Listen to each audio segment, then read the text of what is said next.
保习习的当个落榜星不好吗？按手姓易，县老爷也姓易，这还不懂吗？难不成你还想让县老爷帮你查他侄子？别给我出去的机会，否则……他叫姬太初，10年寒窗苦读，参加科举，做出锦绣文章，却被县令的亲侄子冒名顶替，夺走本该属于他的县试头名，还将他押进大牢，逼着他签字画押，承认莫须有的罪行。正是江南好风景，落花时节又逢君。小鸡子，可还认识咱家？你是刘二娃？你当年还给咱家起了一个新名字，还记得吗？姬太初恍惚想起童年，刘二娃兴奋地说要跟皇都来的刘太爷爷进宫当大官。姬太初提醒他当太监的代价，但刘二娃只向往富贵，劝说无果后，姬太初为他取名刘瑾。咱家就知道，小鸡子你一定还记得咱家。我记得以前你一直喊我大鸡哥的。今时不同往日，过去咱家是你的跟屁虫，现在咱家是宫里来的贵人，而你是牢里的阶下囚。姬太初笑了笑，没多说什么，心里琢磨着刘二娃的来意。小鸡子，你叫咱家一声干爹，咱家就你出去。我最多叫你一声锦哥儿。你知不知道，有多少人想叫咱家干爹都没资格？看来你在宫里混得很好啊。此刻站在你面前的是中秀宫大总管，所以你来这边到底想做什么？自然是来救你。仅是来救我？咱家记得当初咱们一起撒尿的时候，你那玩意最大，尿的也最远。这是什么问题？接下来咱家说的话，你好好听着，不能再传第三人耳中。靠，多半不是啥好事，我能不听吗？不听，今晚这里会多一具尸体；听了不同意，今晚这里也会多一具尸体。我操！别怕，咱家对小鸡子你很有信心，你肯定可以帮到咱家。咱家是念着咱们的旧情，才不远千里专门来这里找你的。你要是真念旧情，就该直接救我出去。咱家自然会救你出去，但小鸡子你看到你曾经的伙伴有困难，难不成会袖手旁观？而且你被人陷害，沦落大狱，10年寒窗苦读变成一场笑话，难道不想报仇吗？直接说吧，你到底想让我做什么？咱家是来帮我家娘娘找面首的啊！没记错的话，面首应该是男宠的意思吧？知道这件事的人，要么是自己人，要么是死人。姬太初脸颊微僵，知道刘瑾这句话绝对不是吓唬人的，涉及到后宫，任何流言蜚语都有可能是致命的。小鸡子你的模样，咱家很满意，娘娘肯定也不会嫌弃。接下来你需要向咱家证明你的能力，如果你的能力不足，那就比较遗憾了。怎么证明能力？站起来，把裤子脱了，让咱家看一看你那玩意。如果咱家满意的话，咱们今晚就离开。离开之前，咱家会帮你擒住县令和他那个夺了你按手头名的侄子，到时候你要杀了他们，当做投名状。姬太初知道此刻已经没有选择的余地，帮宫里的娘娘找面首，肯定是绝对隐秘的事。一旦他无法成为面首，必定会遭到灭口。只是当着一个太监的面脱裤子，这未免太羞耻了。不过，羞耻的真的应该是我吗？姬太初强忍身上的疼痛，站起身，面向牢房外的刘瑾，面露不甘，深吸一口气，解开腰带。刘瑾眼皮子跳了下，脸颊上闪过一抹不可察觉的红晕。小鸡子，你确实天赋异禀。咱家从皇都一路走来，翻过不少俏书生的裤裆，没一个及得上小鸡子你。处理完县衙的琐事，经过几天颠簸，一辆马车就载着姬太初驶进朝歌城平安坊里的一座古宅里。你暂时住在这里，不要外出，不要见任何人。咱家很快就会安排你入宫见娘娘。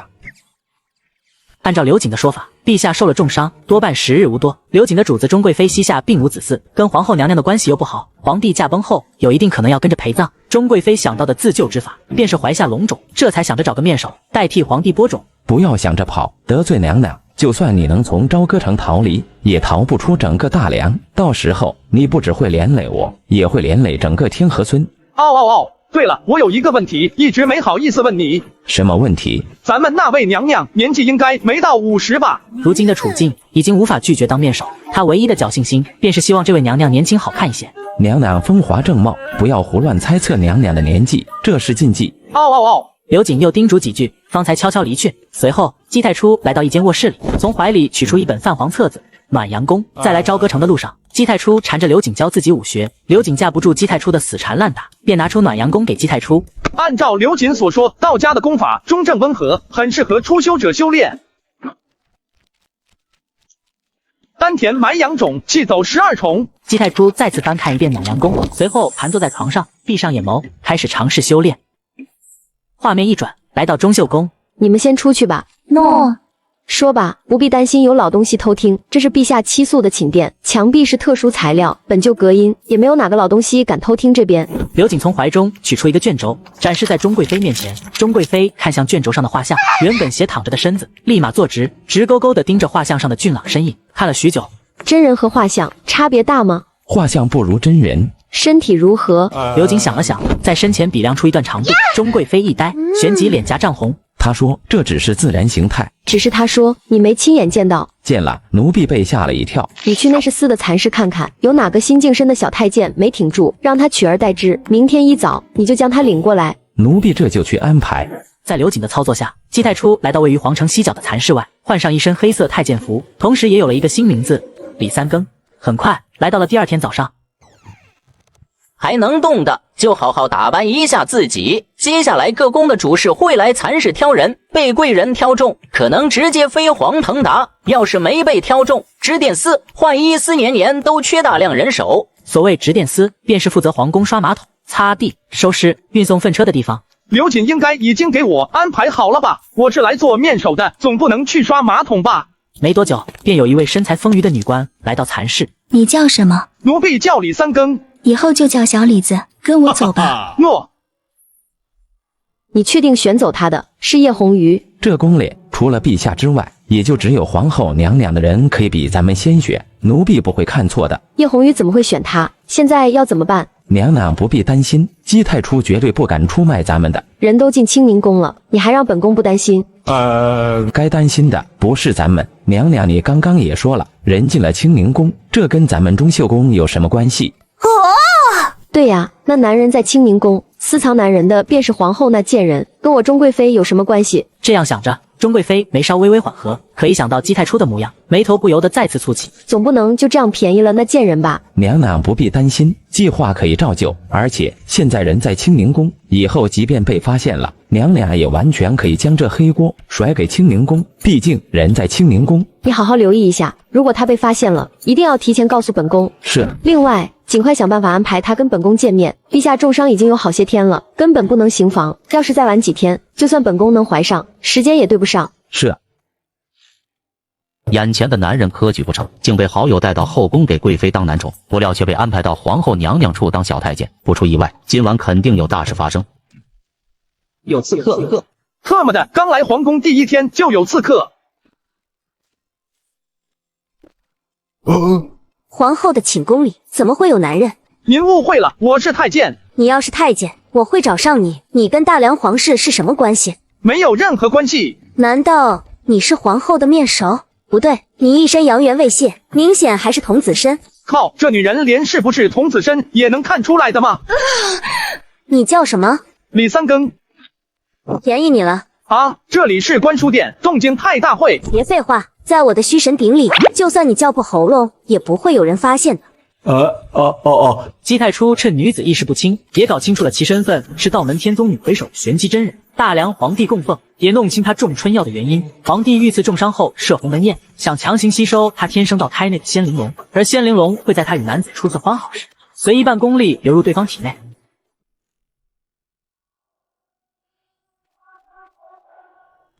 公公，你的真气能暂时保陛下一命，只是陛下喝下的赤星阳蛇血太烈，身子没承受住，以后都没办法再行房事了。先给陛下续命。如果能够擒住玄机真人，他体内的仙灵龙或许能让陛下的寿命延长第二春。玄机消失得很彻底，一丝一毫的痕迹都没有留下，应该是修炼了道门天宗绝学和光同尘。想要抓到他，可能性不大。他也喝了赤金阳蛇血，过了今晚，就算再抓到他，也于事无补。那我给陛下开一些养生的药吧，多开一些大补药的份额。夜色愈深，皇宫里人影重重，整座皇宫各个宫殿几乎都被搜查过一遍。而此时的姬太初也已经给玄机真人解了3个时辰的毒。是你找到的我是在帮你解毒，我愿意负责。你怎么负责？你能将我的功力还给我？这一切都是狗皇帝造成的，是狗皇帝给你下毒，想要欺负你，我是碰巧救了你。你也不是好东西。我那是情不自禁，你太美了。玄机真人脸颊一红，狠狠地瞪了姬太初一眼，随后闭上眼眸，感受自身发现体内功力消失一半，仙灵龙更是完全消散，脸颊不由变得苍白。当发现体内的赤金阳蛇血毒还没有完全解清之后，他彻底绷不住了。您需要我做什么？尽管说。明晚你再过来一趟。那我现在能走了吗？你现在出去，绝对会被抓起来，五马分尸。外面被围起来了吗？你体内拥有我一半的功力，我的仙灵龙也被你吸去大半。现在的你，功力、血气都在外溢，一出去，别人立马就能发现你的不同。那该怎么办？过来啊！想啥呢？我传你一门道门功法，可以帮你隐藏你体内的功力，也能收缩外溢的血气，让你看起来普通一些。好好感受真气流动路线。我传你的这门功法名叫隐龙诀，修炼大成，不只可以隐匿你体内的功力和血气，还能隐匿你的气息。功力血气都已经隐藏住，但你的眼神不太对啊！眼神？我的眼神怎么了？时有金光战动，遇到高手不要跟他们对视。女侠，能不能再教我一种能够修炼变强的功法？你想学什么？我对各种武学一窍不通，我也不知道都有什么武学，只要能让我变强就好。你晚上过来，我再传你。好。是梦吗？磅礴的力量感让他确定这并不是梦。果然是大难不死，必有后福啊！你一直在这。奴婢昨晚等着熄灯，不知何时睡着了。回去换身干净的衣服，洗干净身子。诺。等等，童子功可曾修炼？还没来得及修炼，在宫里当差，有点实力，相当于是多一条命。奴婢会好好修炼的。姬太初洗漱完，回到观书殿站岗。也不知道男人破身后还能不能修炼童子功，晚上找玄机真人好好问问。他是新来的，奴婢昨天刚从蚕室里挑来的，他刚晋升没多久，奴婢便先让他在这观书殿里当差。小李子，过来答话。抬起头，读过书？读过一点。既然读过书，为何不想着考取功名，反而来宫里当太监？家中遭遇变故，走投无路之下，来宫里当差，至少吃得饱饭。你来宫中当宦官，只想吃饱饭？若能得贵人赏识，奴婢愿赴汤蹈火。就以赏识为题，你若是能作诗一首，本宫便送你一份赏识。奴婢在入宫之前，曾听人讲过塞外风光，当时布稿过一首诗，如果娘娘不介意的话，奴婢可以读给娘娘听。读读看。黑云压城城欲摧，甲光向日金鳞开。角声满天秋色里，塞上胭脂凝叶子。半卷红旗临易水，霜重鼓寒声不起。报君黄金台上意，提携玉龙为君死。易水是哪里？某个故事里的大河。你有如此诗才，何必入宫？哎，诗才在权力面前不值一提。我的意思是，千里马常有，而伯乐却不常有。你一个书生，以后就不要自称奴婢了。诺。如果本宫提拔你，你最想做什么？这要看皇后娘娘喜欢什么。你进宫时间不长，德于奉承学的倒是挺快。皇后娘娘没再多说，转身继续在书架前选书。姬太初退回大殿门候着，她猜测这位皇后娘娘很快就会派人调查李三更，只有查清楚李三更的身世来历，这位皇后娘娘才会提携她。刘瑾应该已经安排好了吧？夜色渐深，姬太初吃完饭又来到观书殿当差。你好像很兴奋，怎么做贼心虚？特么的，哪天我要是忽然出现在你身后，你反应肯定比我还大。你在兴奋什么？没什么。说。我想到我成为皇后娘娘身边的大红人，一人之下，万人之上，正想着挥斥方遒呢，就被叶姑姑你的声音吓没了。一人之下？怎么，你还想在我上面？叶姑姑永远是叶姑姑，要是没有叶姑姑你，我现在只怕还不知道正在哪里腰酸背痛呢。你知道我为何会选中你吗？因为你不像太监。那座蚕室里，其他人眼里都是迷茫，唯有你像是刚睡醒一样。我其实也怕得很。皇后娘娘不喜欢自作聪明的人，不要想着做一首诗，皇后娘娘就会宠着你。还请叶姑姑指点。说着，从怀里取出唯一的1两银子，看了看叶红鱼，又看了看这1两银子。靠，送礼只送1两，好像拿不出手啊！真送了，她该不会以为我是在侮辱她吧？娘娘说的没错，你进宫时间不长，阿谀奉承学的倒是挺快。我只是想感谢一下叶姑姑，可我身上除了这1两银子，再没有其他物件了。你不是还有一身才华吗？想感谢我，给我做首诗听听。那叶姑姑出题吧，我试试看。姬太初一怔，旋即反应过来，开始光明正大的打量起叶红鱼。眼前的叶红鱼和皇后娘娘一样，看上去也大约30岁左右，肌肤白腻，身材高挑丰腴，面容端庄秀美，身上散发着清冷的成熟韵味。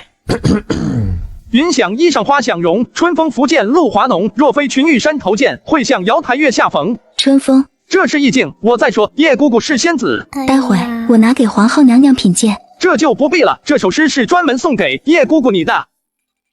娘娘最近遇到了一个难题，陛下病重，无法上朝。大皇子正在监国，但大皇子跟皇后娘娘的关系并不好。皇后娘娘并无子嗣，跟九皇子的关系还算不错。陛下身体如何？不要妄议陛下的身体。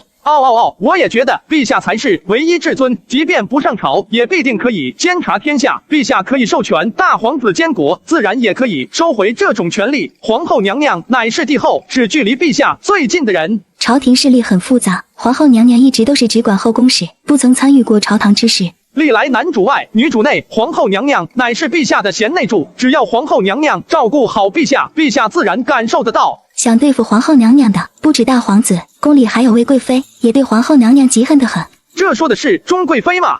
陛下病重，这种时候后宫不能乱，并且只能有一种声音，那便是皇后娘娘的声音。你的见识很浅薄，最好不要在人前大放厥词，免得沦为笑柄。我只敢在叶姑姑面前胡说八道，可不敢在其他人面前多嘴。叶红鱼没再多说，转身离开，回你的住处。姬太初眨了眨眼，当即走出观书殿，回到东配院的住处。刚走到床边，眼前世界忽然一变。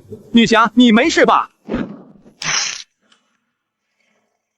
姬太初从虚神顶空间出来后，叶红鱼招来姬太初，命他在皇后娘娘身边伺候。本宫听红鱼说，你昨晚送给他一首诗，浮夸之作，还望娘娘见谅。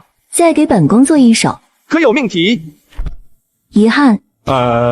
劝君莫惜金缕衣，劝君须惜少年时。有花堪折直须折，莫待无花空折枝。你刚晋升没多久，就有这种感悟了？你说说看，本宫如果想要重用一个人，如何能够确保他会一直忠诚本宫？如果不是从小一手培养起来的亲信，想要让一个人忠诚，我有上中下三策，可供娘娘选择。说说看。上策以诚待之，中策许以重利，下策抓其把柄。本宫对你如何？恩重如山。本宫都还没开始提拔你呢，这就恩重如山了。娘娘垂怜，愿意让我踏前侍奉，这已经是天大的恩赐了。你这样说，本宫还怎么赏你？不赏你，又怎么算是许以重利？娘娘提携之恩，便是重利。那还不够，本宫记得西域云岚国曾经上供过一颗龙象丹，是有这么一颗龙象丹，据说吃了之后可获得千金巨利。赏他，你再去万藏阁给他挑选一门轻功身法。是，谢娘娘恩赐。那下策抓其把柄，何解？娘娘可有贵重的随身之物？你想偷走本宫的随身之物，留作把柄？那万一你出去之后就直接扔了，本宫找谁说理去？娘娘的随身之物，给小人10个胆子也不敢扔。小人只会将娘娘的随身之物一直贴身带着，睡觉都不会松开。给本宫写一首求爱诗。这把柄留的有点大啊。但姬太初知道，这时候没有拒绝的余地。有一美人兮，见之不忘，一日不见兮，思之如狂。凤飞翱翔兮，四海求凰。无奈佳人兮，不在东墙。将秦代语兮，聊写衷肠。何时见许兮，为我彷徨。愿言配得兮，携手相降。不得于飞兮，使我沦亡。凤兮归故乡，遨游四海求其凰。待姬太初读完整篇，皇后娘娘的脸颊显得十分红润。叶红鱼也屏住呼吸，略显佩服的看了眼姬太初。写给皇后娘娘这首诗，9族估计都不够猪的。有名字吗？凤求凰。你先跟着红鱼学学规矩，再提高一下实力。过些天，本宫会安排你进养心殿，服侍陛下。还以为这位皇后娘娘会安排我进内侍司的重要部门呢，还以为能当上人人喊打的东厂番子呢，没想到竟然是去养心殿。关键皇帝两广还是玄机真人的仇人，好像还不如待在这里呢。多谢娘娘提携。你好像不是很兴奋。我只是还没有从这天大的恩赐反应过来。到了那边多做事，少说话。陛下病重，很多事都需要身边内侍处理。明白。皇后娘娘叮嘱一番后，便让叶红鱼领着姬太初离开，去领取龙象丹和轻功身法。这里有一颗龙象丹，我建议等你修炼出真气之后再吃。去万藏阁，再给你选一门轻功身法。路上，姬太初瞧着身侧的叶红鱼，几次欲言又止。你想问我为何要将那首诗拿给皇后娘娘？金宁宫里的所有事都是瞒不过皇后娘娘的。皇后娘娘是高手，以后帮皇后娘娘办事不要有异心，否则倒霉的只会是你。另一边，钟贵妃处，叶红鱼给他选了一门魔影迷踪步，应该是很重视他，估计用不了多久就会给他安排新职位。萧美娘那贱人对她这么好，她该不会已经成为萧美娘的男宠了吧？绝对不会。奴婢在万藏殿的时候，故意跟叶红鱼搭讪，他并没有特殊反应。另外，那小子是聪明人，他的底细咱们一清二楚。他要是敢投靠皇后，那是自寻死路。别说这些没用的，给你3天的时间，把他带到本宫这里来。陛下现在身子动都不能动，本宫已经没时间了。诺，奴婢一定尽快将那小子带过来。入夜，万籁寂静，姬太初来到虚神鼎空间，把今天发生的事情都告诉了玄机真人。你要去伺候那狗皇帝？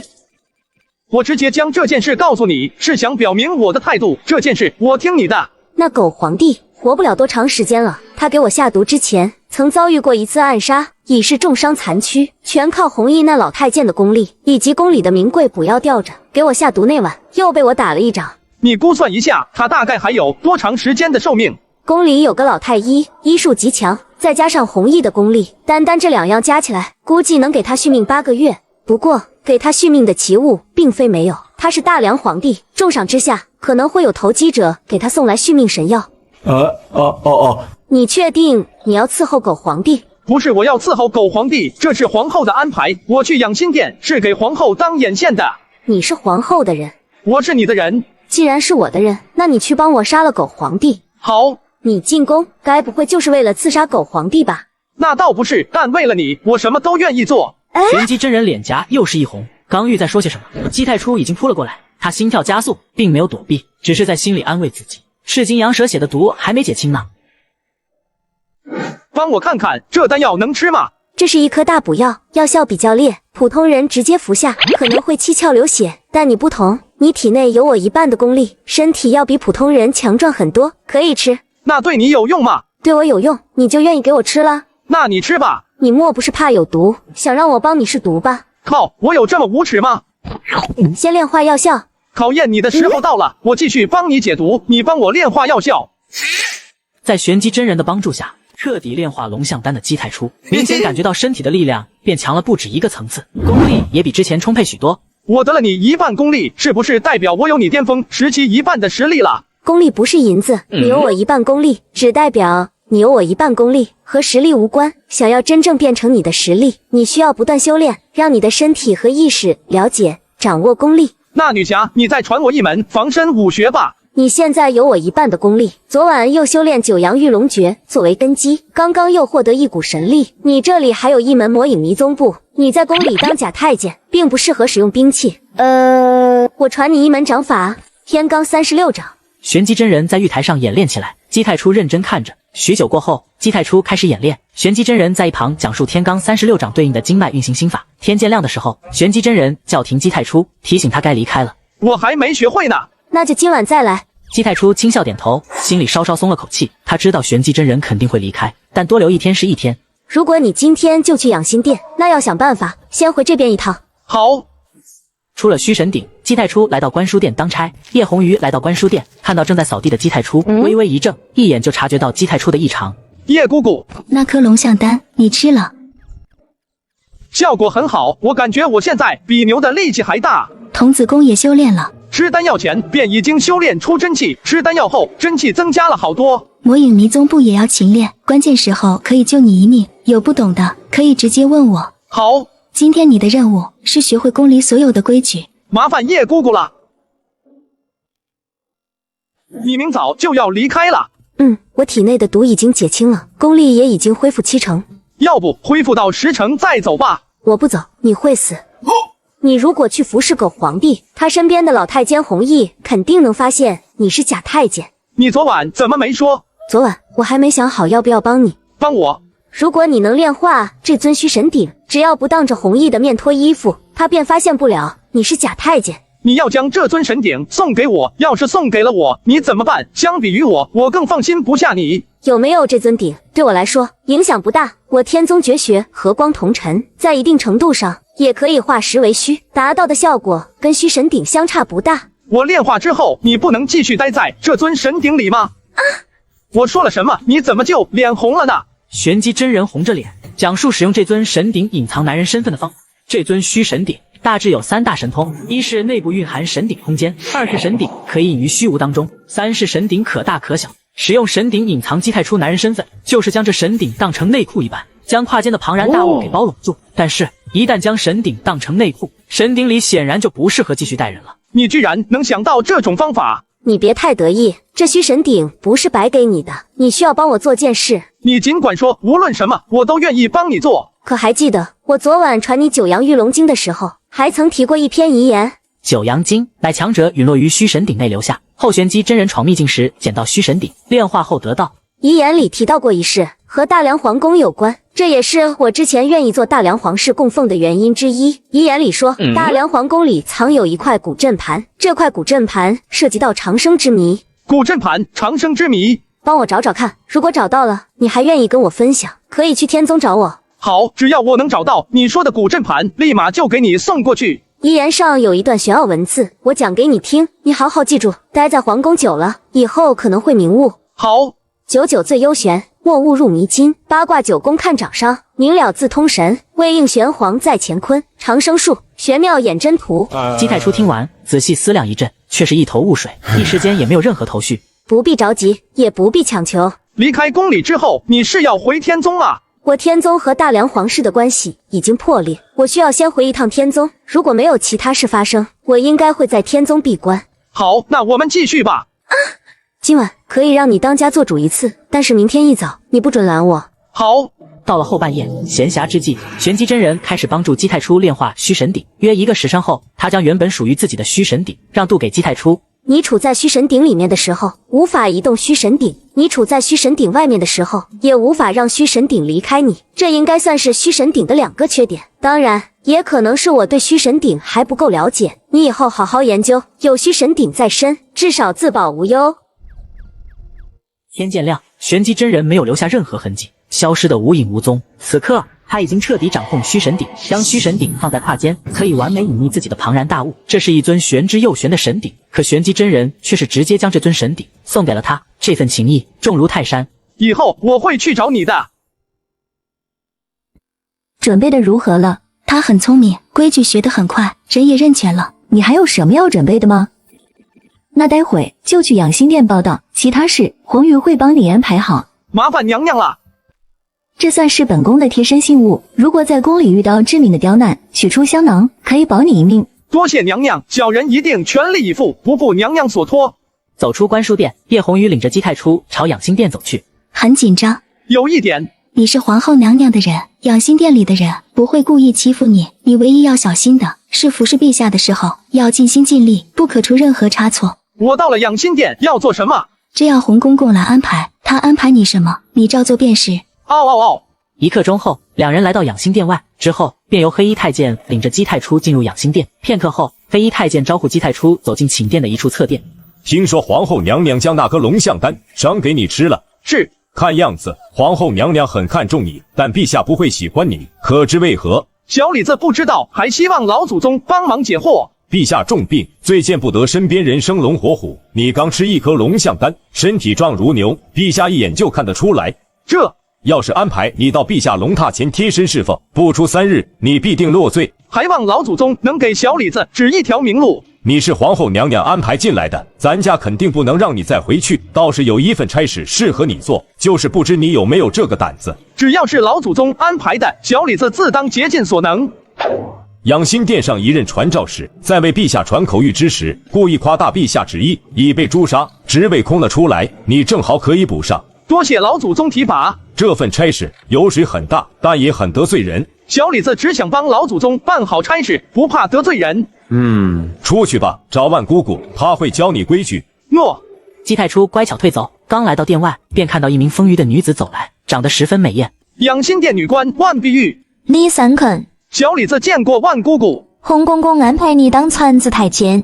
是，洪公公说让小李子来找万女官，让您教小李子规矩。走吧。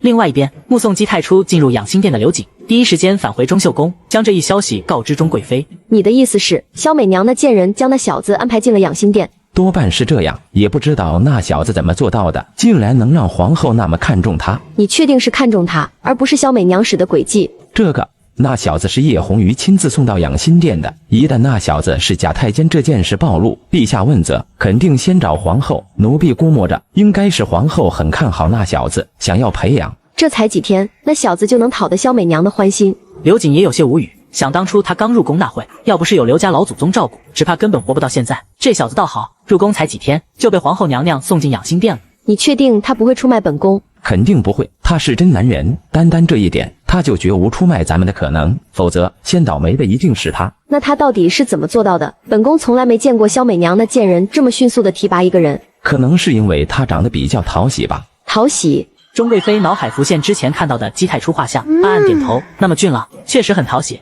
那小子很有才，奴婢找到他的时候，他刚参加完县试。他原本考了个头名案手，结果因为没有背景，他的试卷被金溪县的县令给抹掉名字，改成县令侄子的名字了。萧美娘那贱人确实喜欢附庸风雅，对读书人有所偏爱。他进了养心殿以后，娘娘想见他就容易了些。怎么？你想让本宫在养心殿跟他眉来眼去？奴婢的意思是。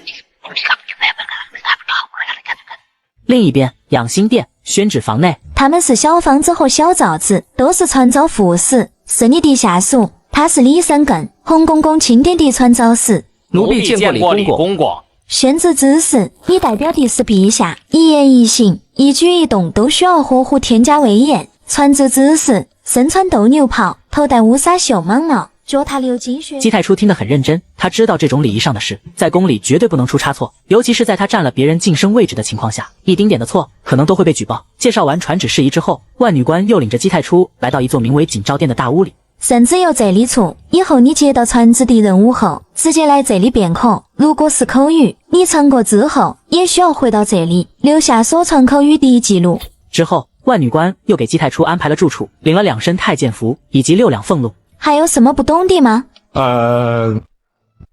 小李子初来乍到，很多事都不懂，以后还请万姑姑多多指点。待我向皇后娘娘问好。走吧，值班之时，你可以待在宣旨房里，也可以在陛下寝殿的侧殿里后座。反正你们传旨房里的3人，最好一直有一个人在陛下附近。多谢万姑姑提醒。2人分开后，姬太初先回到宣旨房。李公公，李公公可以穿上试试，看看合不合身。这身衣服咱们只有传旨的时候才能穿吗？没那么多规矩，平时也能穿的。你说平时也能穿吗？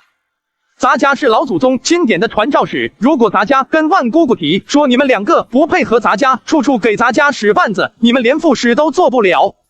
奴婢一时兴起，忘了规矩，还望公公恕罪。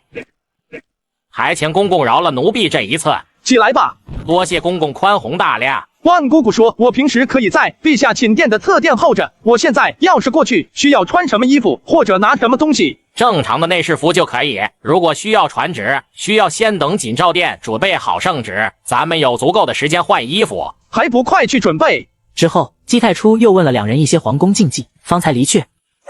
李公公长得这么好看，陛下要是见了，肯定会很喜欢。他能被老祖宗钦点，背景肯定比咱们强，你最好别再惹事了。来到养心殿，寝殿侧殿，整个侧殿静悄悄的，一点声音都没有。姬太初知道隔壁就是皇帝两广的寝宫，这里发出一丁点的声音都有可能招致大祸。这里竟然可以听到寝宫的声音。陛下，钟贵妃求见，说是亲手给您熬了黄精灵参汤。钟贵妃，让她进来吧。片刻后，钟贵妃走进侧殿，她一边走着，眼眸一边扫过侧殿里的一众人。当目光落在姬太初身上时，心跳不由得一快。她没有多看，仅是扫过一眼，便收回目光。整个过程，姬太初都没有去看钟贵妃一眼，怕着钟贵妃会露出破绽。她很清楚，钟贵妃是见过她画像的，希望能专业些吧。朕没事。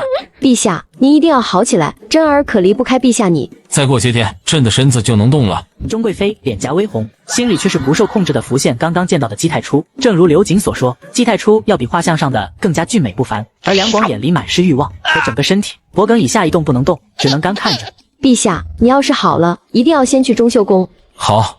这时候要是告诉陛下说你以后都不能人道了，估计陛下要发疯吧。传朕口谕，赏赐钟贵妃1颗血肌玉容丹。洪公公一怔，转瞬身影一闪，悄然退离寝殿，来到侧殿，径直看向姬太初。听到了，去吧。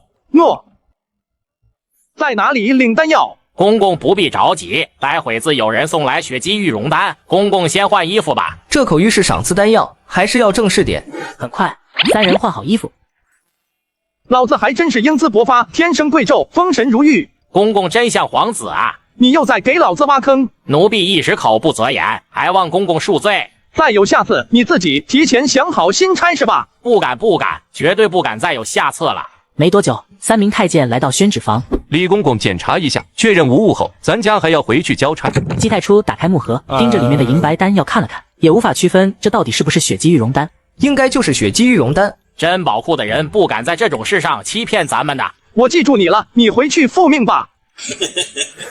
3人没有多待，径直向养心殿外走去。路上，姬太初询问传口谕的规矩，小方子、小赵子一人一言，不断讲述。这位钟贵妃很得宠，但是有时候脾气不太好。你的意思是，传口谕的时候，您尽量说些恭维的话。她要是不想跪，最好别强求。传旨的时候，正常情况下，所有人都要给咱们下跪。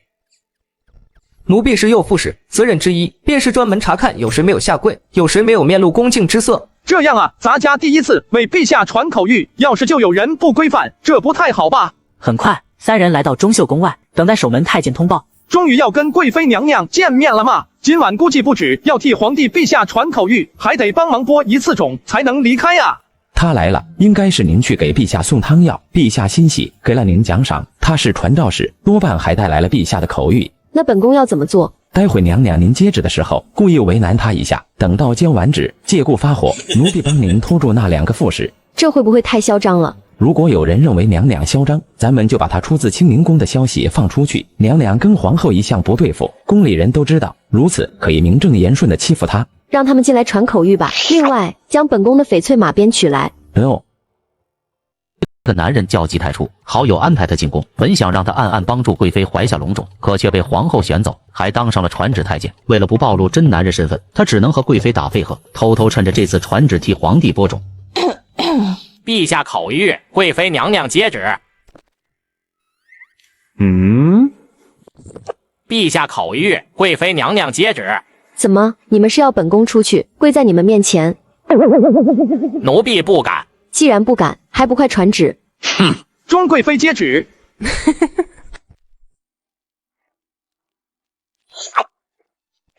你要本宫跪下？不是咱家，是陛下，咱家是传诏使，代天传诏，咱家自然不敢要求贵妃娘娘下跪。但贵妃娘娘若是不跪，是对陛下的不敬。哼，记住你现在说的话，本宫希望待会你还能如此义正言辞。陛下口谕，赏赐钟贵妃1颗血肌玉容丹，还请娘娘检查一下。传完旨了？传完了，娘娘可以起来了。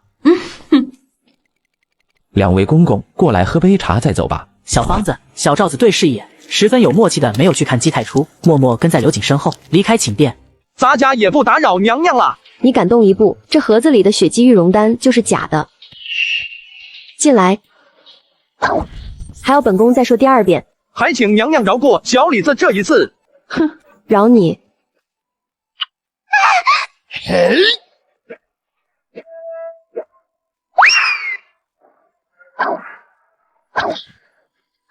给我顶着马鞭跪好，马鞭掉1次，抽你10鞭子。那小子现在是养心殿的传诏使，他去了中秀宫，等他从中秀宫出来，把他招过来。好。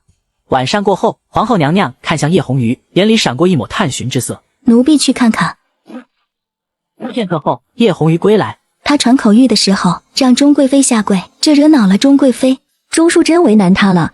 他进钟贵妃的寝宫之后，就没再出来过。中秀宫的总管刘瑾正在陪那2位传诏副使饮酒。另外，说是钟贵妃专门拿了陛下赏赐的那根翡翠马鞭，等他出来再招他过来。钟淑贞还没有胆子杀养心殿的人。是。娘娘对在下可还满意？你该走了。我现在是皇后的人，你要是想找我，就如这一次，直接找我的麻烦即可，千万不要在外面对我流露出任何痴迷之色。哼，本宫用得着你教？娘娘如何？他是真正的男人。皇后应该发现您将那小子留在寝宫里了。那又如何？他留在这里的时间太久了，怕是会引人生疑。久吗？确实太久了。怀疑什么？她是清宁宫出来的，就算真被人发现了，先倒霉的也是萧美娘。他之前被叶红鱼选去清宁宫，现在看来倒还真是一步好棋。但既然打了皇后的人，皇后肯定会出招。你有什么主意？要不明早娘娘去给皇后送一份礼，就说不知道小李子是皇后娘娘的人。本宫给那贱人送礼，主要是要让皇后明白，咱们一开始并不知道小李子是皇后娘娘的人，而且咱们也要把这件事给做实了，以后就算小李子暴露，也连累不到咱们。算了，这次听你的，你去准备礼物，别太贵重。其他贵人也都这么难伺候吗？倒也不全是，也有很多贵人会巴结咱们，但是确实也有不少贵人瞧不上咱们。一般没外人的时候，他们贵不贵的，咱们最好是睁一只眼闭一只眼。哦，皇后娘娘有请。叶姑姑，受委屈了。委屈吗？当面首的哪有不委屈的？好在现在的自己已经不是刚入宫时的自己了，否则肯定就被钟贵妃直接给拿捏住了。她打你了？她抽了几鞭子？没数，不过不疼。我吃了那颗龙象丹，不只获得了一股巨力，身体也比过去强很多。我出来的时候看了下，连痕迹都没留下。待会见到皇后娘娘，可以稍稍夸大一些说，娘娘会给你做主的。好，坐下喝。刚在钟贵妃那里偷吃，来到皇后娘娘这边又有灵参汤喝，咋感觉怪怪的？快喝吧。好。在宫里做事可以稍稍变通一些，你是本宫的人，只要本宫还是皇后，你没出大差错，本宫就可以保你平安。这是小李子第一次传口谕，不敢怠慢。福祸相依，你被钟贵妃教训一顿之后，以后再去其他宫殿传旨，他们多半就不敢再为难你了。送他去香露殿，安排人给他上药。香露殿上药啥意思？来到香露殿，发现香露殿是浴室之后，姬太初头皮发麻，彻底明白上药的意思。你们是奉李公公沐浴，待会给他上药。我身上应该没伤口。叶红鱼没理会，直接转身离开。姬太初脸颊微僵，转头看向聚在身边的4名宫女，看到初蕊也在，不由尴尬一笑。奴婢为李公公更衣。这要是更衣了，岂不是全暴露了？他瞥了眼一旁的浴池，里面满是红色的花瓣，心中一动，当即主动脱掉身上的绛紫斗牛袍。你们先转过身去。宫女们脸颊都是一红，听话的背过身。姬太初松了口气，快速脱光衣服之后，直接跳入浴池里，随后操纵胯间的虚神鼎，使得神鼎里的一片片花瓣聚集在顶口，并且对外显现，造成紧紧贴在胯间的假象。有花瓣挡在胯间，虽看不到胯间的真实情况，但却能一眼就看出胯间空无一物，庞然大物都隐在了虚神鼎里。李公公，叶姑姑是安排我们来给你沐浴的，我们不能什么都不做。你们帮我洗洗头吧。好。4名宫女明显都松了口气，随后开始在浴池边忙碌起来。姬太初很舒坦，但她却不敢享受，时刻警惕着周围。过了一阵，叶红鱼不动声色地走到浴池边，瞥了眼浴池里，看到一片片花瓣挡住姬太初的关键部位，不由脸颊发红，将一个小红瓶留给初蕊之后，转身离开。可以确定，他阉割得很彻底，看来是本宫多想了。叶红鱼不语，其实他也怀疑过，实在是姬太初身上没有其他太监的气质，更像是一个不曾阉割过的书生。你对他感觉如何？娘娘指的是做你的对食。对食，宦官和宫女缔结共事共居的互助伴侣关系，便是对食。通俗来说，便是太监和宫女一起搭伙过日子。娘娘别开玩笑，奴婢只愿留在娘娘身边，侍奉娘娘一辈子，不曾想过跟谁搭伙过日子。你确定你不愿？奴婢只想一辈子跟在娘娘身边，你跟她做对食，也可以一辈子跟着本宫。这个，奴婢没想过这种事。你要是不愿，那本宫就给她换个人了。娘娘为何一定要给他找对使？补偿他新入宫没多久便受了这种委屈，本宫需要让他明白，本宫很看重他。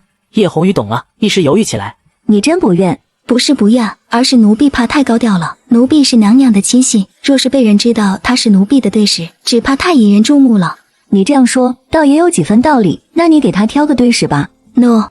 叶红鱼退出寝殿，望向香露殿，心里忽然感到一阵空落落的，摇了摇头，来到香露殿，看到姬太初正赤着身趴在白玉长榻上，初蕊正在往姬太初后背上抹药，后背很光滑，没有任何伤痕。小李子，你觉得初蕊如何？初蕊姐姐自然是极好的。娘娘打算在清宁宫里给你找个对使，如果你对初蕊很满意的话，以后初蕊就是你的对使。对使？这是皇后娘娘的意思。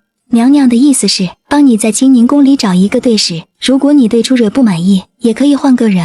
我对初蕊自然是很满意的。既然你满意，我看宫外的男子都可以3妻4妾，那这宫里的对使也有这种说法吗？你一个太监要一个对使还不够吗？我就随便问问。你也别好奇，如果你是司礼监的秉笔大监，亦或是东厂的总督主，你想有多少宫女伺候你都可以。我全听叶姑姑的安排。确定就是初蕊？确定就是初蕊。他猜测他能挑选的队史里，可能也有眼前的叶红鱼，只是一开始便已经提到了初蕊。这时候要是再换人，对初蕊的伤害就太大了。毕竟初蕊是他来到宫里的第一个朋友，对曾经帮助过自己的初蕊，他是不忍心伤害分毫的。哦，我忘记问你了，初蕊姐，你愿意当我的队史吗？初蕊脸颊发红，羞涩的轻轻嗯了声。那从此刻起，你和初蕊便是对史，以后你可以住在初蕊的房间里，初蕊也可以去你那边住。次日一早，刘瑾提着礼物来到清明宫，打了本宫的人，送份礼就想蒙混过关。刘瑾无奈，只能跪在地板上，止不住的磕头，代为赔罪。你家主子要是知道你这般赔罪，只怕不仅不会赏你，反而会认为你丢了他的颜面。奴婢只是不想因为误会伤了皇后娘娘和我家娘娘的和气。本宫和他有和气？如今陛下重伤，我家娘娘的地位岌岌可危，这种时候如果能跟皇后娘娘改善关系，我家娘娘求之不得。你们得到了什么消息？听说郑贵妃亲自做媒，为大皇子殿下和金吾卫大将军秦飞虎之女秦灵燕定下了一门亲事。你告诉本宫这件事，这是想要借刀杀人？娘娘误会了，奴婢只是想说，我家娘娘跟郑贵妃一系人关系很不好，这种时候可不敢再得罪皇后娘娘您。大皇子是郑贵妃的儿子，前些年一场御宴上，大皇子多看了钟贵妃两眼，直接被钟贵妃当场告知皇帝陛下。自那以后，钟贵妃和郑贵妃的梁子便结下了，可以说都恨不得弄死对方。一旦大皇子上位，钟贵妃的好日子显然就要到头了。奴婢告退。这刘瑾肯定是想借咱们的刀对付大皇子。当初陈皇后被废，新皇后呼声最高的便是郑贵妃，最终本宫却成了皇后。郑贵妃恨钟贵妃不假，但更恨本宫。刘瑾显然已经知道这件事，故意在本宫面前提及大皇子的事。那咱们要参与吗？秦飞虎是金吾卫大将军，负责镇守京都，一旦他和大皇子结亲，你将这消息散出去，要让陛下知道这件事。陛下重伤瘫痪，他的一些耳目可能也起了疑心，只要让陛下知道这件事，陛下自然会出手。好。今早钟贵妃去了清明宫，到了清明宫外没有进去，但派人进去了。她去美娘那里做甚？昨晚去给钟贵妃传口谕的传诏使是第一次替陛下传口谕，不够圆滑，惹恼了钟贵妃。钟贵妃教训了他一顿，后来才知道这位传诏使出自清明宫，连美娘也在朕身边安插了人手。还有一事，郑贵妃撮合大皇子和秦飞虎之女秦灵燕一事，也在养心殿传开了，消息疑似从清明宫传出。看来美娘已感受到了威胁，当初朕册封她为皇后，最恨她的便是碧云。要不要找秦飞虎来一趟？郑贵妃亲自做媒，她可能误以为是陛下的意思了。不必，秘密你一张圣旨，册封秦灵燕为燕美人，收纳入宫，将这道圣旨交给那个新传诏使，让他提前出宫，等到老大前往将军府迎亲之时，当场在将军府里宣旨，接走秦灵燕。另外，要让所有人都知道，传诏使是美娘的人。哦，老奴亲自去安排。没多久，洪公公就把姬太初叫了过来。陛下已经知道你是皇后娘娘的人了。小李子出自清明宫，但小李子是陛下的人。不必紧张，咱家叫你来，不是惩罚，而是有份差事，需要你秘密去做。老祖宗请吩咐。陛下打算册封金吾卫大将军秦飞虎之女秦灵燕为燕美人，收纳入宫。圣旨已经拟好，待会咱家会安排人送你出宫。你要做的便是等到大皇子殿下前往将军府迎亲之时，当众宣读圣旨。是要小李子先去大皇子那边等候吗？洪公公睁开双眼，瞬间便明白，眼前这小太监还不知道大皇子是要纳秦灵燕为侧妃。宣旨之前，不可让任何人知道你的存在，更加不可提前泄露圣旨内容。你要等在将军府附近，确保能够当着大皇子殿下和秦飞虎的面宣读圣旨，并且要像你昨晚在中秀宫传口谕时一样，不能厚此薄彼。无论是秦飞虎还是大皇子，在你宣旨之时，都必须对圣旨尊敬。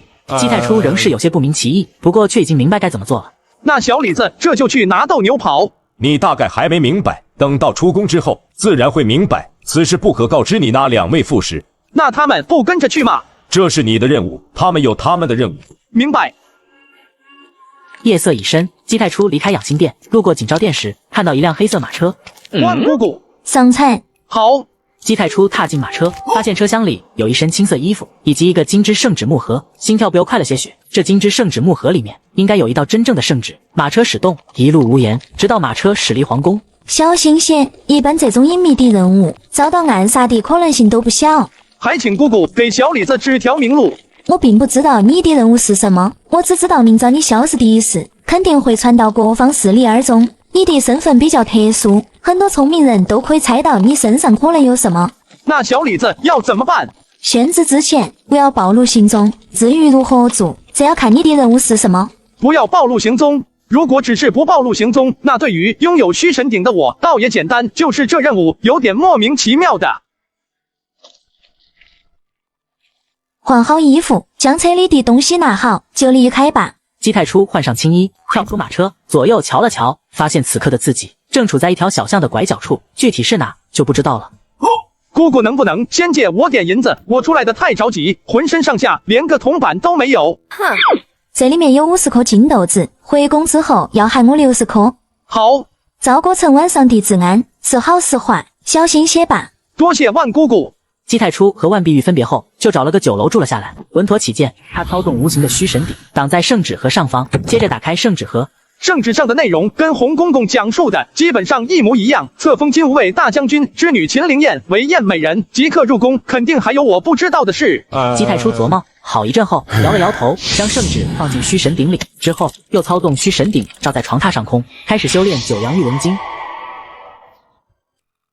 迷烟下毒，没想到麻烦竟然会来得如此迅速。想了想，他开始装晕，往床头倒去，随后又暗中操纵虚神鼎吸收毒烟。姬太初微微眯开一条眼睛缝隙，发现潜入房间的是一名黑衣遮面的身影，略一打量，眼中不由闪过一抹异色。女子来到床榻前，瞧了瞧姬太初，随后往床榻上扫去，没有看到任何东西，目光不由得再次落在姬太初身上，开始在姬太初身上翻找。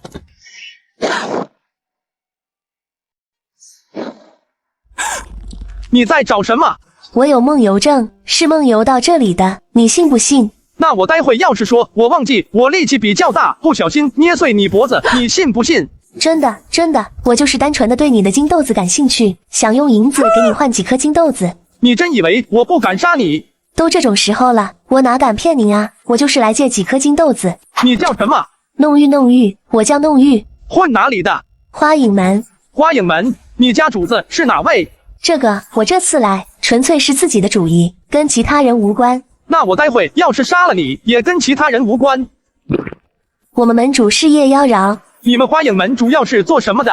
我们花影门就是一个小小的帮派，不值一提。哼，据我所知，当小偷被抓住，被砍掉手脚，也都是不值一提。你别乱来。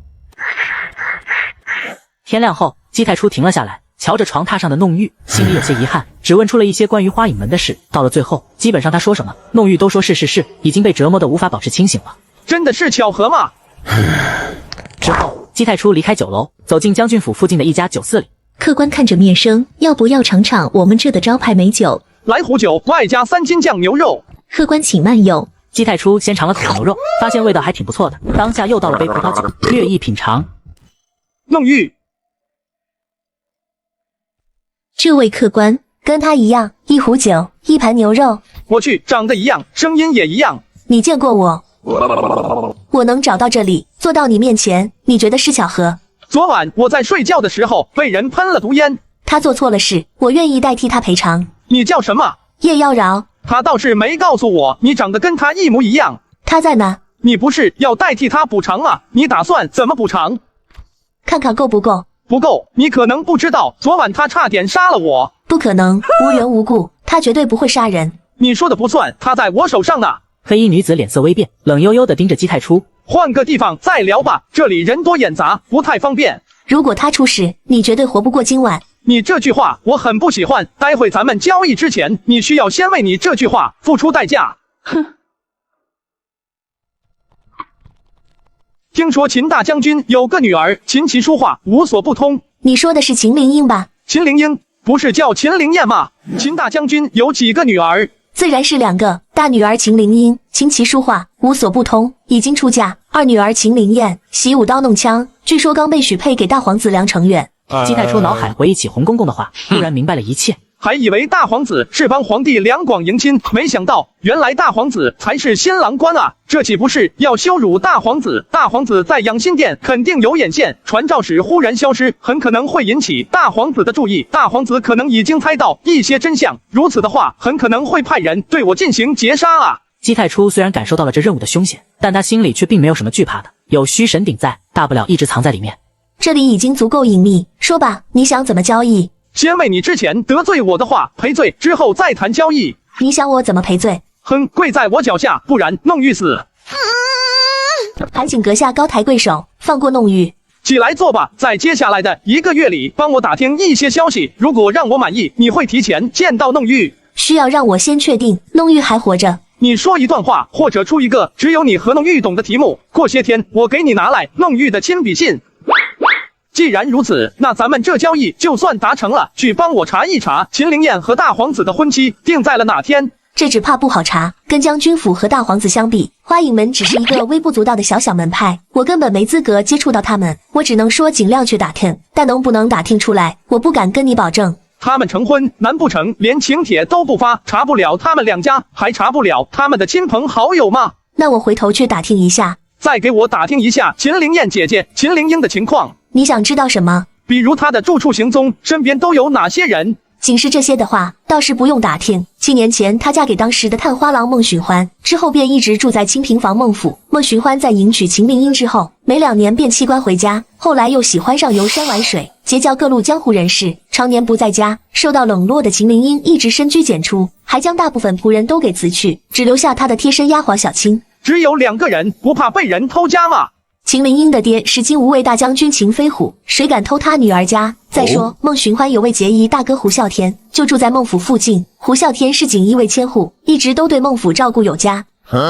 你说的是孟寻欢经常不回家，秦灵英整日独守空房，孟寻欢的结义兄弟又住在附近，经常嘘寒问暖。反正我了解的是这样，具体如何可就不知道了。妹妹出嫁，住在同城的姐姐肯定是要过去的。要是能藏在姐姐秦灵英那里，这任务基本就妥了。叶妖娆离开后，姬太初来到这座小阁顶层的一间卧房里，随后进入虚神鼎中，让弄玉写下他最爱喝的酒后，姬太初又把他绑了起来，然后就离开虚神鼎。你妹妹说最好喝的酒是望仙楼的春日醉，外加3勺糖。叶妖娆接过纸，盯着纸条上的字迹，一颗心砰砰直跳，原本的担忧彻底放下心来。查的怎么样了？9月8号，大皇子梁承远会纳秦灵燕为侧妃。今天是几号？9月2号。你的实力跟你妹妹相比如何？比她强一点。我打算藏到秦灵英的孟府里，但我需要时刻掌控大皇子府和秦将军府的动向，这就需要你有足够的实力，能够悄无声息地潜入到孟府里，跟我通报消息。他倒是不担心眼前的叶妖娆出卖他，一是弄玉还在他手上，二是有虚神鼎在，就算叶妖娆不顾弄玉安危，真出卖了他，那他也无惧，只要一直藏在虚神鼎里，就算来人搜遍孟府，也不可能找到他。只是传递消息的话，我应该还是可以的。我这边有一种酒，很香，打开塞子，香味最远可以传1里。如果婚期更改，我即便不进入孟府里，也能让你知道这一情况。姬太初若有所悟，隐约明白这叶妖娆为何能够在酒肆里找到他了。如果我错过大皇子迎亲，你应该明白后果。你是要抢婚吗？抢婚好像还真是抢婚，但是为了大皇子的老子。真是抢婚？不管我是不是抢婚，等婚期结束，你最好带着你的花影们全都撤离朝歌城，找个地方好好藏着。姬太初问清楚孟府的大致方位后，直接离开了。真归来，我做的第一件事就是把农药瓶里的白开水换成了敌敌畏。只因上辈子我家刚成为村里第1个万元户时，老婆就下海经商失败，欠下30万债务。老婆愧疚地说不想拖累我和岳母，喝农药自杀。为了防止被讨债人追债，岳母把全家仅剩的钱都藏进棺材。讨债人要不到钱，强占了我们家的房子。为了保护岳母，我又被打断了一条腿。可没想到葬礼上，老婆的棺材着火，钱全烧没了。我独自撑起这个家，日夜做工还债，还要为岳母养老送终，自己却落得满身伤病。就在我只能靠在路边收破烂维持生活的时候，却撞见死去多年的老婆搂着一个男人和孩子走在路上，光鲜亮丽。老婆，还是你聪明，当年假死摆脱欠债，还能拿着钱重新和我结婚。老婆默然道：都是和晨光太蠢，他既然占了你的位置，出钱出力都是应该的。我不可置信，当场气急攻心猝死。再睁眼回到了老婆喝农药假死这天。晨光，是我对不起你，不仅把家里的钱亏完了，还欠了30万。老婆柳幼薇跪在我面前痛哭流涕，声泪俱下，悔恨至极。我该死，我不能连累你们，干脆一瓶农药，人死摘笑。他拿起农药瓶就要往嘴里灌，上辈子我被吓住了，没来得及拦。这次我眼疾手快扑过去，打掉瓶子抓住他的手。无视柳幼悠微难看的脸色。老婆，钱啊有命重要，你不要想不开啊！就算再难，也一定会有出路的。我把积蓄都给你还债，一起想办法。我担忧的看着他，完全为他着想的样子。一听见钱，他眼里瞬间爆发出渴望。真的，你愿意把积蓄全都给我？我心里冷笑，这么卖力表演，不就是为了我的积蓄吗？当然了，我们是夫妻，我不帮你还能帮谁？一阵好说歹说后，柳幽微假装放弃了轻生的念头，看着他眼底藏不住的兴奋，我心头一片冷意。上辈子我为了保护岳母和他的空棺材，被收债的打断腿，背负巨额债务，只能靠在路边收破烂为生。幸好老天有眼，让我重来一次。既然老婆要喝农药，白开水怎么够？还是来真的吧。我把积蓄拿出来都给了柳幽微，让他去还债。一向看我不顺眼的岳母也疑惑，怀疑我怎么这么爽快。妈，我和幽微夫妻一体，他的债不就是我的债？哪怕吃糠咽菜，我也会帮他还的。幸好你还有点钱，以后我们有没有肉吃就靠你了。岳母立刻警惕起来，没好气的瞪我，就知道你没安好心，我那都是棺材本，凭什么花在你身上？他转头进屋里，把自己的钱也拿出来，交到柳幽微手里。女儿，这些钱你也拿去。两人眉眼官司打个不停，柳幽微想也没想就收下了，几乎拿走了家里所有的钱。哼，他会去还债才怪，只会卷钱离开，把30万债务全落到我头上。但没关系，很快这些钱他就用不上了。第二天一早，院子外就传来一阵摔门声，一群人高马大的男人涌到家门口，个个面容凶悍，领头的颧骨上还有一道疤，手里的棍子狠狠敲在石头上，发出巨响。柳幽微，你欠我们的钱得还了吧？上辈子这群人来时，他已经假死跑了，这回我可不让他如愿。我果断躲到了柳幽微身后。你们是什么人？跑来我家干什么？顺手还把柳幽微推了出去，让他站到最前面。柳幽微看见他们，脸都白了，下意识打了个哆嗦。张哥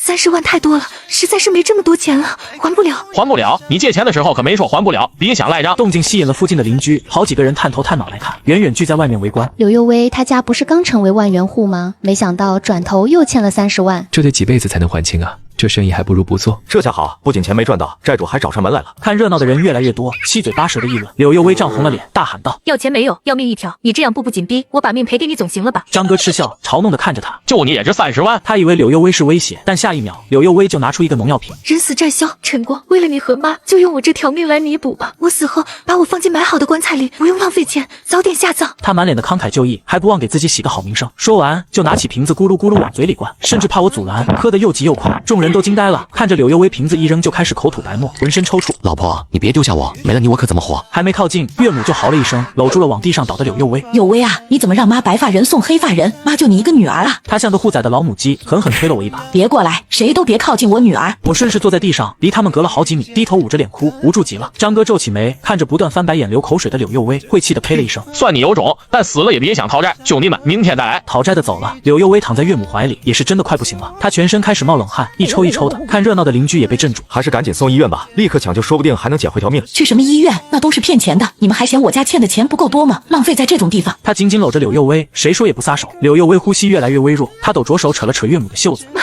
救我，快救我！”岳母还以为是钱的事，赶紧说：“女儿，你放心吧，我们不会辜负你，一定把钱藏严实了。”柳幽微拼命摇头，但在外人眼里也只是微弱的晃动。他勉强发出一点声音：“救命！”我赶紧大声哭起来，扯着嗓子干嚎：“老婆，你怎么这么惨啊？被逼到这地步，你别死啊！”柳幽微一口气上不来，两眼一翻，差点背过去。邻居大婶催促我：“陈光，赶紧送你老婆去医院看看，哪怕去卫生所也好，这么躺着不是干等死吗？”我哭得神志不清，反应迟钝的起身，岳母冲过来拉住我：“不许去，幼薇还躺在这，你不关心她，还跑去找什么医生？”幼薇他娘，幼薇还没死呢，赶紧找医生救命才行，你自己不去，还拦着他男人做什么？岳母当然不好说出口，支支吾吾的。这时，一个声音从人群中出现：“快让开，我来看看。”是赵医生。村里卫生所的赵医生正好路过，他一看柳幽微的脸色，立刻沉声道：“状况很不好，要赶紧送去大医院抢救。”岳母却把人抱得更紧了：“不行！”赵医生医者仁心，此刻也顾不上什么，直接从岳母手里抢人。他满脸焦急，大喊：“再晚就来不及了！各位乡亲都来帮忙，救人一命胜造7级浮屠啊！”邻居们有的来抬人，有的劝岳母去就医，场面混乱不堪。众人合力把柳幽微抬上了拖拉机，岳母却一把扒住车轮，哭着喊：“你们要把我女儿带哪里去？把她还给我！”妈，医生都说了，幼薇还有救，肯定能治好的。不行，谁知道你们是不是真的救人？我女儿我清楚，已经没救了，不用去医院。所有人都被他斩钉截铁的话惊住了，匪夷所思。你可是他亲妈，连试都不试一下就让你女儿等死，也太恶毒了。你懂什么？我自然有我的道理。他的道理没人懂，但下一刻，众人都看见奄奄一息的柳幽微开始疯狂呕吐。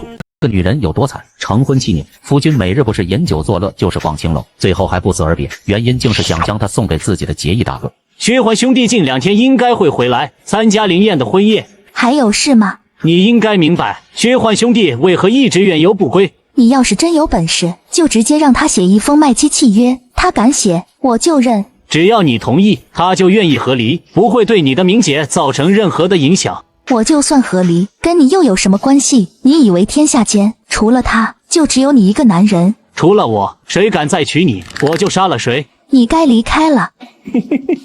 怎么，你想强了你的弟妹？如果能够生米煮成熟饭，薛焕兄弟会成全咱们的。你是真够无耻的！我已经等了太长时间，我不想再等了。今晚我要住在这里。你一定要逼我吗？我这是爱你。林英，你怎么会？你什么时候开始修炼的？你不是一直不喜欢修炼吗？滚，否则死！我不会放弃你的。小青，你也先回去休息吧。是，夫人。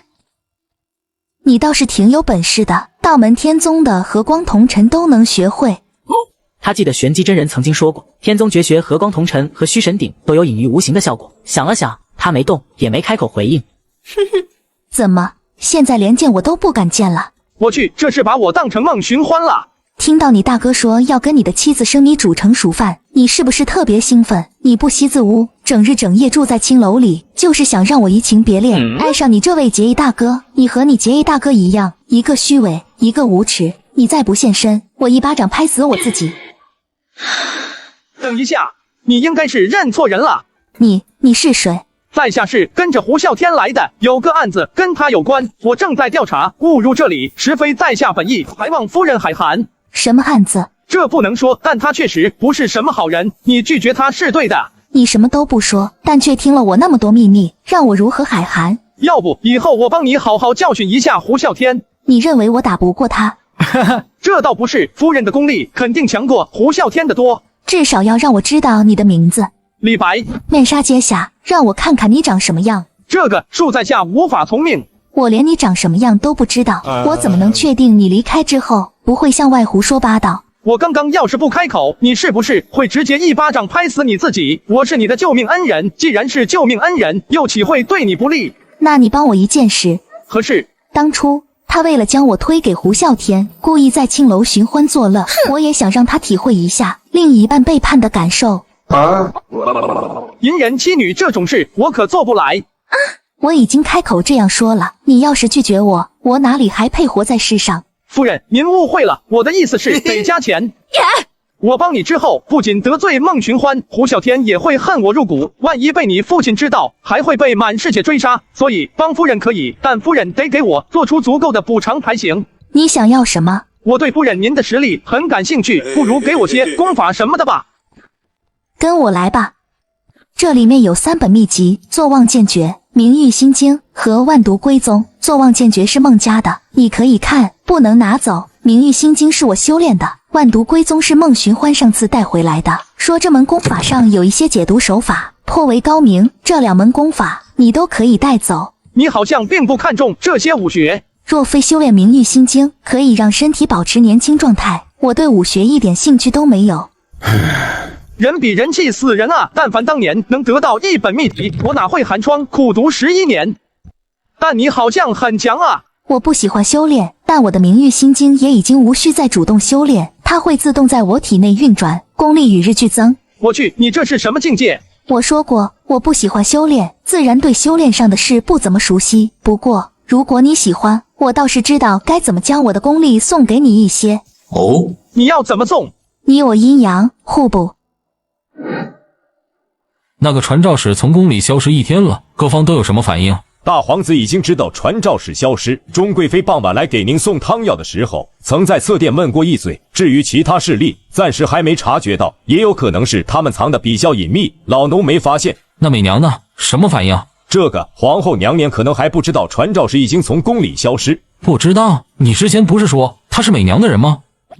她确实是皇后娘娘安排进养心殿的，但昨晚老奴给她安排出宫的任务之后，她没有给皇后娘娘传信。啥意思啊？可能是第一次办事，没有经验，还可能是在她心里，陛下您才是真正的主人。那她在外面做得如何？东厂和内侍司都有大皇子的人，老奴担心派出的人可能有大皇子的人，因此并没有派人跟着他。暗示一下美娘。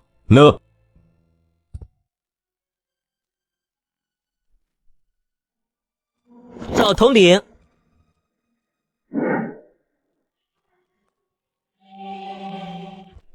养心殿传召使李三更原来是个太监啊！既然是太监，那弄玉的清白多半还在。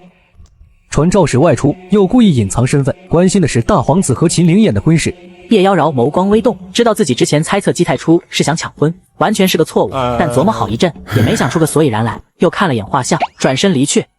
次日一早，忙碌一晚上的姬太初如愿以偿获得了秦灵英一半的功力。更让他惊讶的是，秦灵英在此之前仍旧是处子之身。据秦灵英所说，胡啸天很早便喜欢上人，但在知道孟寻欢是秦灵英的未婚夫之后，胡啸天一度借酒消愁。孟寻欢不忍，便想解除婚约，但却遭到了胡啸天的反对。就算你解除婚约，景飞虎将军也不会将林英许配给我的。我只是一个锦衣卫校尉，根本没资格迎娶林英。如果你真的想帮我，可以先娶林英，等将来我拥有足够的地位之后，再将林英让给我。孟寻欢同意了，然后就演变成了今日的局面。孟寻欢也是神人，放着这么好的媳妇不要，竟想着送人。跟你在一起的这一晚，要比我嫁给孟寻欢的这7年都要快乐。既然快乐，那你介不介意我在你这里多住几天？你想住多久都可以。先住3天，看你表现，去给我做顿早饭吧，看看你的厨艺如何。